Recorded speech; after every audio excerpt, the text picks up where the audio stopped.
It's so easy, it just grows so well.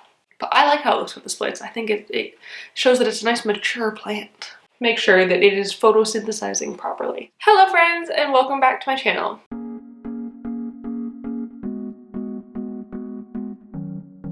My name is Emma, and today I'm going to be talking to you about the Strelitzia reginae, also known as the bird of paradise plant. This beautiful thing here. Bird of paradise plants are the perfect statement plant to make your house have a more tropical vibe. They're pretty easy to care for and they can grow massive. I'm talking huge, huge. Even indoors, they can grow like over 6 feet tall, which is pretty insane. I want mine to grow that big. They're pretty quick growers and pretty easy to care for, which I love. I don't have to like worry about this one too much. Bird of paradise plants are named after their beautiful flowers that they can produce. And I've seen loads of them growing throughout Southern California mostly. I've seen a few in the UK as well, but not nearly as much. And one question to ask is, will they flower indoors? It's possible, but it's quite unlikely. They have to have pretty much ideal conditions in order for them to bloom indoors, but that doesn't stop them from being an absolutely striking plant with like huge leaves that just makes your house a tropical paradise. Before we get into the care, I just want to say if you like this video, please do give it a thumbs up down below and leave a comment of other houseplants that you'd like me to talk about in the future, and subscribe for more and click the little bell icon so you get notified whenever I post new videos. So yeah, let's get into it. Probably one of the most important things when it comes to taking care of the bird of paradise is light. Even though they can tolerate like medium indirect light, they much prefer bright indirect, and even like up to 4 or 6 hours of sun a day. They really do like a good bit of sunlight. That's where they will be their happiest. The only time that they don't like bright sunlight is if it's like really hot, direct midday sun for prolonged periods. So if you've got a sunroom or if they're right next to a window that gets like midday sun, it might not be the best. And if that's the case, I think they probably prefer indirect light. Here in the UK, that's not too big of a deal for me and this one. The sun, especially now that it's autumn and winter, is really not getting hot enough to burn the leaves, but if you live in a hot climate or have like a bright sunroom or something, just beware that that is possible. I keep this one like right in front of a southwest facing window, so it does get quite a few hours of sunlight a day if there is direct sunlight, which there isn't always in London. But if it's sunny, it will get I think maybe 4 or 5, maybe even 6 hours of sunlight a day, depending on the time of year. So I think it really likes it there. These ones like to be moist, but not too soggy. But at the same time, they also like to dry out a little bit. Instead of sticking to like a weekly schedule when it comes to watering these, I tend to go for a more soil dryness schedule. I like to test to see if the soil is dry, probably halfway or 3/4 of the way down. And if it is dry down there, then I'll give it some more water and it'll be happy for me to do that. Some signs of overwatering are droopy leaves, the leaves splitting excessively, or like brown spots with yellow around the edges of the leaf. If you notice any of those signs on your plant, it probably means you have overwatered a little bit. That's okay. Just give it some time to relax. If you're really concerned, you can always repot it in some drier soil and hopefully it should be okay. It is important to note that they can be a little bit sensitive to salts and minerals in water. So sometimes they might prefer if you feed them distilled water or rainwater or something like that. I personally haven't had that issue.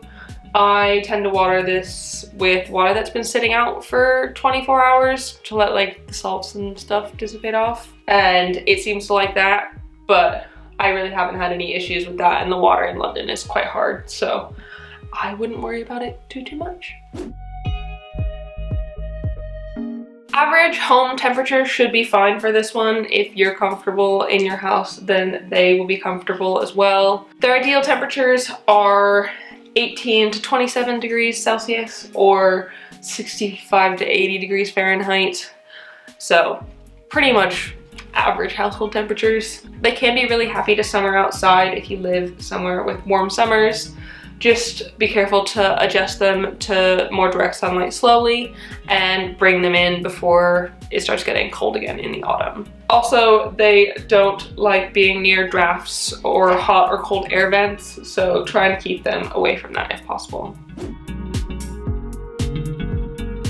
When it comes to humidity, average household humidity should be okay. They're pretty chill when it comes to that. You don't really need to supplement it.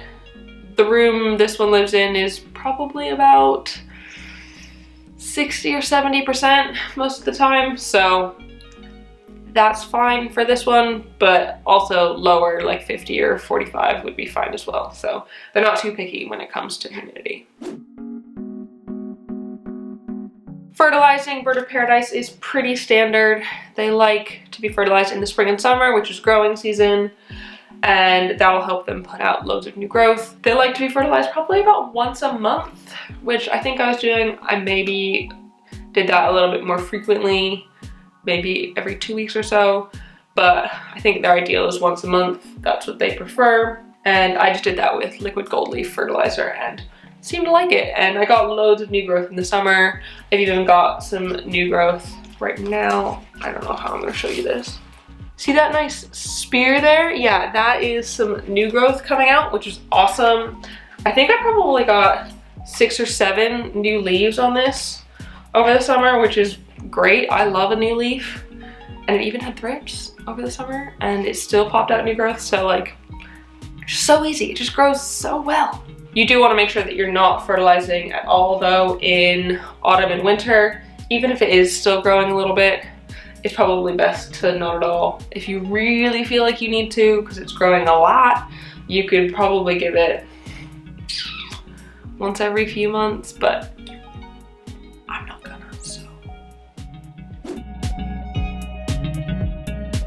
Bird of paradise like a really rich but well-draining soil. They don't like to have wet feet because that can cause root rot, so it's best to have a well-draining soil. These plants need to be repotted probably every 18 to 24 months, so not that often. They are okay with being slightly root bound. They actually prefer it, so it's best not to repot too much, and if you do, do it in the spring or summer because that's when they will adjust the best. But you really don't have to do it all that often. What I find most important is that your pot has drainage holes. You can see I've got a fat root coming out of there, right there. So that's fun. Drainage holes are super important, and I've just got this in its decorative pot to catch all the water that comes through. It is important to know that some splitting in the leaves is normal. They will usually split along these sort of veins here. That is just a natural adaptation that the plant has evolved to do in order to not act as a sail in like the really windy climate that it lives in. And so it creates these splits in its leaves so it doesn't just blow over. It's just helping it survive in its natural habitat, which is pretty freaking awesome. But yeah, don't worry if your leaves are splitting a little bit. Like I said, excessive splitting could be a sign of a bigger issue like overwatering, but some splits, totally normal, and I actually quite like how they look with the splits. This one doesn't really have many. It's got, I think, maybe 1 or 2 splits. It's still quite a small plant comparatively, but I like how it looks with the splits. I think it shows that it's a nice mature plant. It's also a good idea to dust the leaves of your plant pretty regularly because they do have big, broad leaves that can collect some dust. So giving them a good wipe down every now and then is just, it's a good idea to do it just to make sure that it is photosynthesizing properly. So go dust your leaves. Unfortunately, bird of paradise plants are toxic to humans and pets.